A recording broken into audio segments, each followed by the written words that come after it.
le sujet d'argent est devenu un sujet tabou chez nous. C'est-à-dire que, on fait un nom.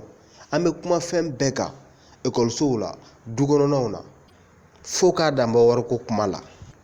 Mais par contre n'i ye tubabula ninnu ta k'u lajɛ i bɛ taa sɔrɔ nafolotigi kɛ in a b'a denw lasigi de k'u lafaamuya wariko la wari gestion ni fɛnw na. Depuis a den fitinin a bɛ wari mara de don a kɔrɔ donc den bɛ wuli ni wari dɔnni ye comme ça hali ni fa tɛ yen den bɛ se ka fa place ta yɛrɛ direct et puis a bɛ tila ka baara ɲɛnama fana kɛ ka tɛmɛ fa kan parce que a kalanna la depuis a ka dɔgɔ a wulila n'a ye. Mais par contre ici denmisɛnnin n'i ka wariko kuma yɛrɛ cayara dɔrɔn kuma bɛɛ i bɛ nɛni de cɛ bɔ mɔgɔ da la sa i cɛ nin ye wariko kuma de b'i da kɔnɔ o tɛ problème ye. Hakilina dɔw fana de donna na tuguni wari kan hakilina jugu dɔw c'est-à-dire mauvaise pensée fo ka taa kɛ an yɛrɛ ye wari ye ka kɛ fɛn jugu ye. C'est là la partie la plus dangereuse parce que depuis an denmisɛnninma an b'a mɛn de wari man ɲi wari de bɛ balimamaw bila ɲɔgɔn na wari de bɛ sinjimaw fara wari de b'a to mɔgɔw bɛ ka ɲɔgɔn faga.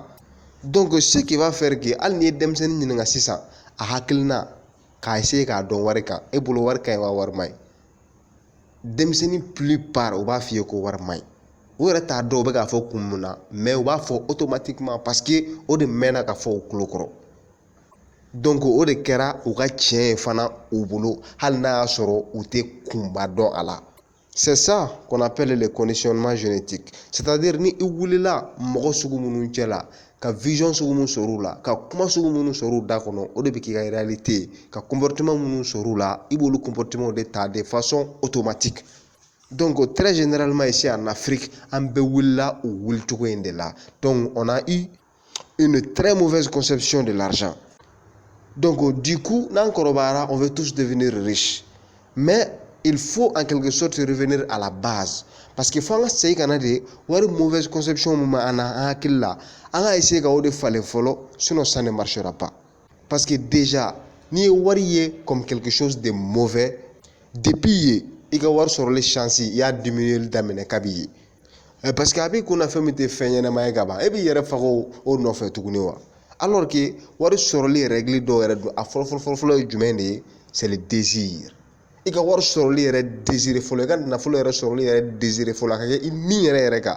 Donc déjà ni wari mauvaise conception bɛ e hakili la déjà ka ban e tɛ se k'a désiré tuguni quoi parce que plutôt i b'a essayer yɛrɛ de ka i mabɔ a la. Raison pour laquelle i b'a ye an ka communauté kɔnɔna la yan nɔ dɔw b'a fɔ ko ouais le but ce n'est pas de devenir riche voilà. Yɔrɔ ni mɔgɔw de la ka ɲɔgɔn ye minnu bɛ kuma tantɔ u b'a fɔ bon olu ka laɲini tɛ ka kɛ waritigi u ka se k'olu dahirimɛ sɔrɔ dɔrɔn. Tout vient de la mauvaise conception qu'ils ont eu de l'argent. Mun furu ye ka u denmisɛnninma n'u wulila n'a ye. Donc c'est ça qu'il faut changer d'abord. Parce que n'i y'a ta k'a lajɛ on accuse l'argent à tort. Vous voyez hadamadenw bɛ fɛn jugu minnu kɛ ni wari ye an bɛ accuser olu kama. Ça c'est une erreur. Pourquoi? A y'a ta dɔrɔn k'a lajɛ l'argent ce n'est qu'un objet. C'est comme si n'i ye crayon ta k'a bila duguma a bɛ se ka fɛn kɛ a yɛrɛ ye wa gabakuru ta k'a bila duguma a bɛ se ka mun de k'a yɛrɛ ye fo mɔgɔ dɔ k'a ta ka fɛn dɔ de kɛ n'a ye o tigi mana ta sisan ka fɛn mun kɛ n'a ye o kɛra fɛn ɲɛnama ye o tigi ye fɛn ɲuman kɛ n'o tigi ye kojugu kɛ n'a ye o tigi de ye kojugu kɛ mais est-ce que fɛn in kan ka accuser o kama wa. Exemple muru a tɛ kɛ ka na tigɛ wa muru tɛ kɛ ka baara caman kɛ wa mais ni mɔgɔ min ye muru utiliser à mauvaise chance ka mɔgɔ dɔ sɔgɔ n'a ye o tigi de ye kojugu kɛ ni muru ye mais est-ce que o kɔrɔ ko muru de ye fɛn jugu ye en soi non muru tɛ fɛn jugu ye wari fana bɛ ten de ce n'est qu'un objet a bɛ mɔgɔ min bolo o tigi de bɛ se ka utiliser à bon escient ou à mauvais escient. Donc on ne peut pas accuser l'argent pour ce que les mauvaises personnes en font. Ça c'est une erreur. An b'a fɔ ko wari de bɛ balimaw fara wari tɛ balimaw fara dɛ adamadenw ka fitiriwaleya adamadenw ka miiribaliya o de bɛ balimaw fara.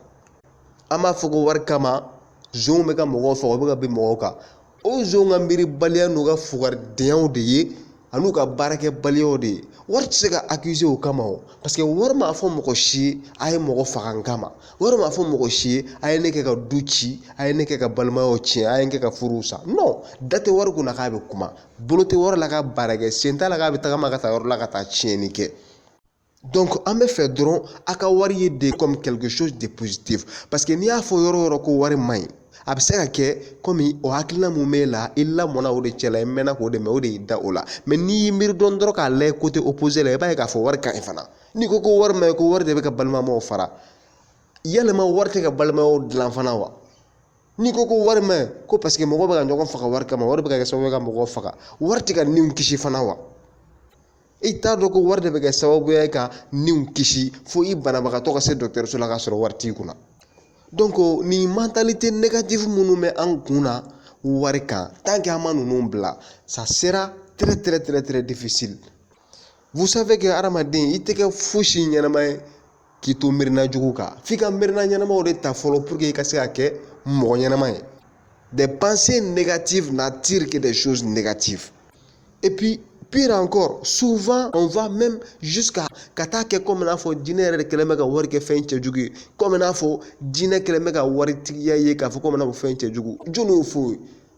Mais ces gens-là n'ont pas étudié la théologie musulmane ou quoi. Ces gens-là n'ont pas étudié l'histoire ou quoi. Parce que je me demande, il sait qu'à, par exemple, étudier la vie du prophète Mohammed, paix et bénédiction de Dieu sur lui.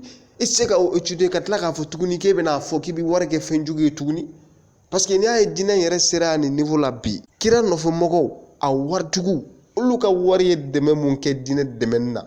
Nous le comptons à compter à nos bigouilles. Ni jadi kumbe no. Ni jadi kumbe jadi titane musakate. So munu ni nyame munu ni armement munu ngumo. Il fallait que mɔgɔ de ka sɔrɔ kana n'olu ye. Ala bɛ yen o. Mais ala kun tɛ u mago bɛ fɛn minnu na pour que ka taa expédition na. Ala kun t'olu fɛnw bɔ sanfɛ directement ka jigin u kan o. Non. A kun bɛ bɔ u yɛrɛ damaw de kunna ye. Donc mɔgɔ minnu kun b'u cɛla ye nafolotigiw la olu de kun bɛ jɔ ni olu yɔrɔ ninnu ye. Donc ni olu ka o dɛmɛ ninnu fana kun tɛ. Bi an nana silamɛya sɔrɔ nɔgɔya mun la tantɔ sisan ko m'a sɔrɔ a ma se yan dɛ. Donc wari fura dama k'a b'a la ka diɲɛ da wari jɔdaba bɛ yen nɔ. Mɔgɔ ɲɛnamaw bɛ fɛn ɲɛnamaw kɛ ni wari ye. Donc n'i bɛ fɛ ka wari ɲini i fana ka taa ni pensée positive de ye wari kan. Taa ni pensée positive de ye wari kan e bɛna fɛn ɲɛnama de kɛ n'a ye. A tɔ tiɲɛnama yɔrɔ ni fɛn ninnu o tɛ e ɲɛ sira la. Mɔgɔ minnu ma n'o kɛ n'a ye olu kungo de. Tant que pensée positive in b'e la i ma n'i ka wari ɲini o kan ka k'a sɔrɔ fana i bɛ baara ɲuman de kɛ n'a ye. N'i ko ko wari ye du caman ci a dɔ fana ni wari tɛ du tɛ jɔ koyi. Nasɔngɔ yɛrɛ dama dɔrɔn n'o tigɛra don o don kɔngɔ bɛ sokɔnɔmɔgɔw bɛɛ faga wari de bɛ kɛ k'o ɲɛnabɔ. A fɔ ko mɔgɔ bɛ ka ɲɔgɔn faga wari kama an t'i sɔsɔ mais a dɔ fana k'a fɔ docteur bɛ ka niw fana kisi wari in de kama se docteurso la k'a sɔrɔ wari t'i kunna i dalen bɛ sa Mali an bɛɛ b'a dɔn yan Mali yɛrɛ dɔrɔn tɛ Afrique très généralement problème bɛ yen nɔ santé ko ta fan fɛ n'i sera docteurso la urgence k'a sɔrɔ e ni fɛn ma se yen nɔ i dalen bɛ sa manamana ko la k'a sɔrɔ maga ma k'i la fɔlɔ. On sait tout ça donc c'est l'argent qui résout tous ces problèmes mais comment se fait-il que des gens encore en ce 21e siècle se permettent de dire que wari man ɲi wari bɛ tan wari bɛ tan.